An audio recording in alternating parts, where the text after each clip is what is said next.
Hi, this is John with just $1 more.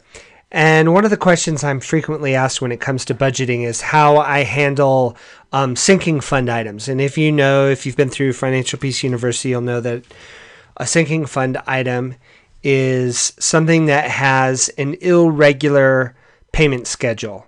Or it could be a regular payment schedule, but it's spaced out greater than just one time per month. So it could be a quarterly, semi-annual, annual, that kind of thing.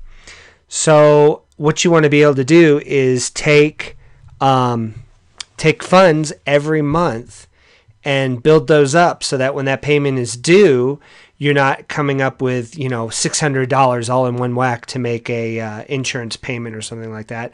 You've been building up over time 1 month's worth of that. So how I do that is I use something called my sinking fund tracking sheet. And that's what I have open right here. And if you click down below, you can download a copy of this. I'm constantly making changes to it and improving it. You can always come back here and get the latest version. If you have any ideas on how to improve it, please let me know. Put a message in here or send me an email, something. On the first page are instructions. I'm not going to read through them. You can read through them when you open it yourself.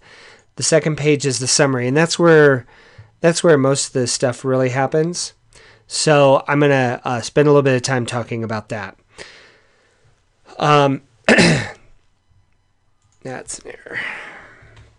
So one of the things you'll want to do right off the bat is decide how you're going to physically handle these funds. For me, I put my emergency fund and all my sinking fund money in one savings account, and I use this spreadsheet to then keep track of how much in that account is for what type of thing. If you have your emergency fund in a separate account, that's fine.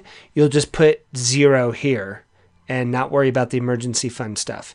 So I put my account balance right here, and then I put how much is set aside for my emergency fund currently. This is how much I want for each month in my emergency fund. So currently I have enough to handle 3.7 months. If I wanted to handle all 6 months, I would need a total of $16,200. So that's emergency fund money. Let's get down into the meat and potatoes here. So I name each sinking fund right here, and there's a link to another sheet that has the details for that fund. So if I click here on my semi-annual HOA, you can see where I've put money in and taken money out, negative, taken money out. And I put a little description of what that's about. So my current balance for this particular sinking fund is $75. Click to jump back. And I could do that for each of these. One of the nice things that I did here is I put a target amount. So what is your target amount for each of these items? And then there's a target date. What date do you want to reach that particular target amount? And then it calculates how much money you need to be putting in every month in order to meet that. Okay? The shortfall column is exactly that. It's how much do you have left from what you have set aside already to your target? Okay.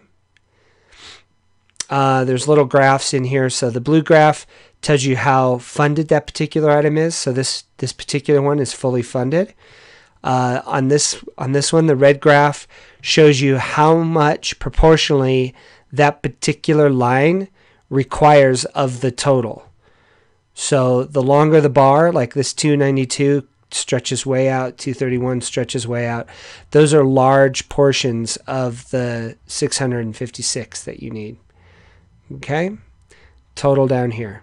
So it's really pretty straightforward. You can use this. You'll want to keep your dates up to date and keep your target amounts up to date. But it's, it's pretty easy to use, and it's pretty convenient, and it keeps track of all my stuff.